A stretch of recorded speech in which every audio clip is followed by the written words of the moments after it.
accounts, one team that's kind of loving life at the moment, Aston Villa, more specifically, Jhon Durán. I think his start to this season and kind of the end to this season has been, quite frankly, incredible. He's just got himself a new contract.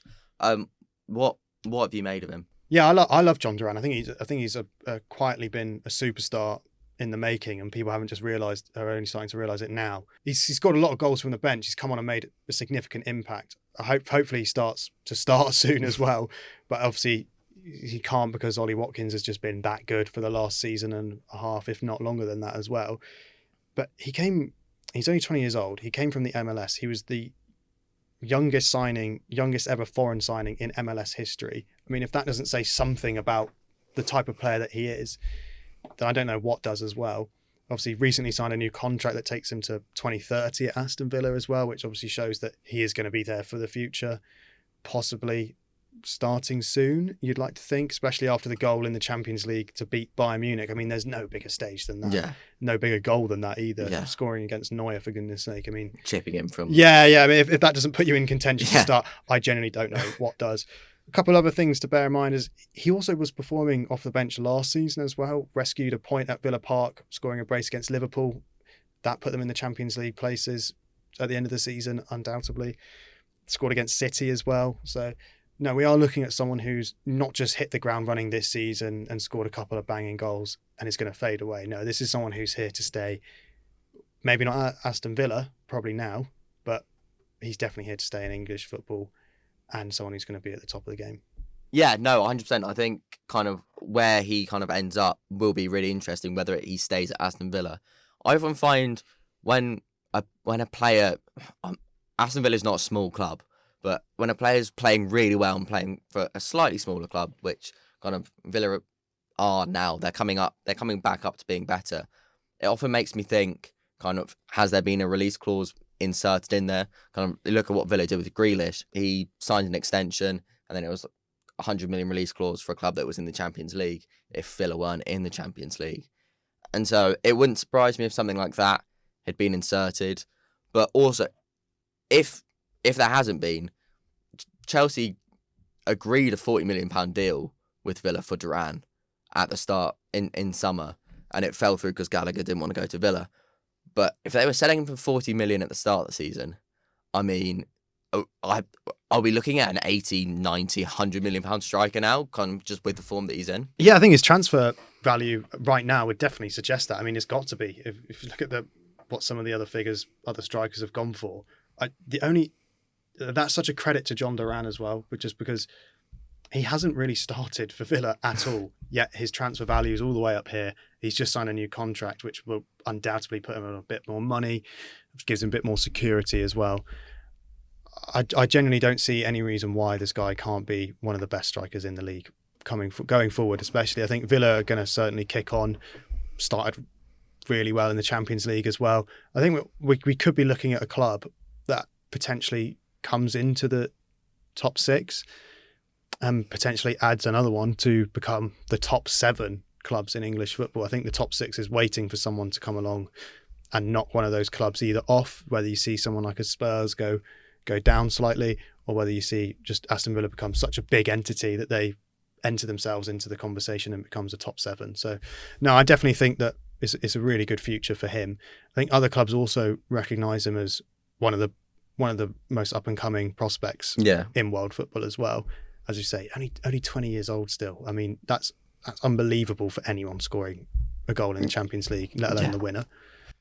I mean, kind of, Villa have got themselves a bit of a situation here, because you've got Watkins, who isn't old by any kind of stretch of the imagination. He's 28, and so he's kind of, I think, in the next couple of years, he'll be looking for kind of that final big contract, and so he might not have any intention of leaving Villa, which then leaves them in quite a tricky scenario, because they'd be well within their rights to go, well, Jhon Durán is 8 years younger than you.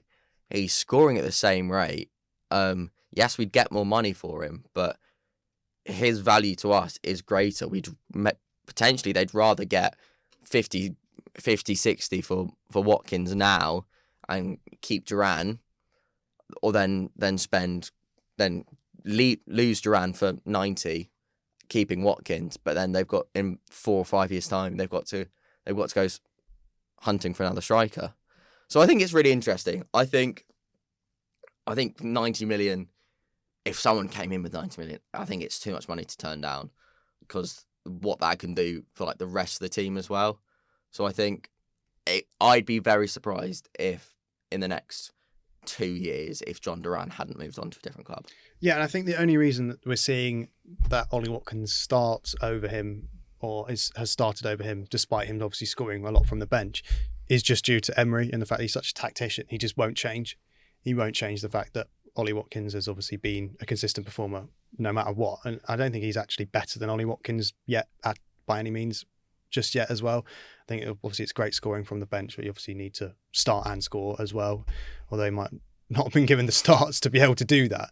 But no, I think Watkins is definitely going to be Villa's striker going forward for this season. It'll just be whether next season might Ollie Watkins get a little bit frustrated. I mean, it's not got to be a great feeling for him knowing that he's in the best form of his life, scoring the most goals at the club, and it doesn't feel like his name's solidified completely in the starting 11 now. But I think it's a great period for Aston Villa, and I actually hope it continues as well. I think it's great having another club up there tussling for Champions League places. Yeah, making Europe things interesting as well. Yeah, I think it's boring when it's just the same 4 going through, or definitely the same top 6, if you will. Yeah, I think with obviously Leicester in previous years were up there competing. I think it's great that now that we've got Aston Villa as well, because you don't want to see it where it's a Bundesliga where any team or any club who's got a player who's playing well just immediately gets poached by one of the top sides. I think that's quite boring. So as long as we can see him, I'm hoping he stays at Aston Villa. I'm hoping Ollie Watkins stays as well. And I'm hoping that Emery can somehow figure out a way to have both of them playing. Yeah, I mean, if not both of them rotating. It's a headache for Emery, but it's got to be a great headache to have. Yeah, I mean, if Emery can work out a way to get them both playing together and both on the form that they're on, like you're looking at a strike partnership for the decade. Well, not for the decades, but a strike partnership that could carry you to titles. Like Villa could become a very serious threat if you've got 2 strikers scoring 20 goals a season. And one of the better ones in the league as well, because there's not too many out-and-out strikers in the Premier League right now at the very top, other than I can only think of Watkins or Haaland. And obviously there's a couple of Isak as well. Isak had a very good season last year as well. Don't get me wrong, but I think you're certainly seeing right now where a lot of the top 6 clubs are really searching for that person who's going to lead the line. And I think Villa have got to be quite careful that they don't lose both of them by trying to just keep both of them happy as well. They could find themselves in a situation where they try and keep them both, and then they both go, no, I can't stay anymore. I want to leave. And then that's a nightmare.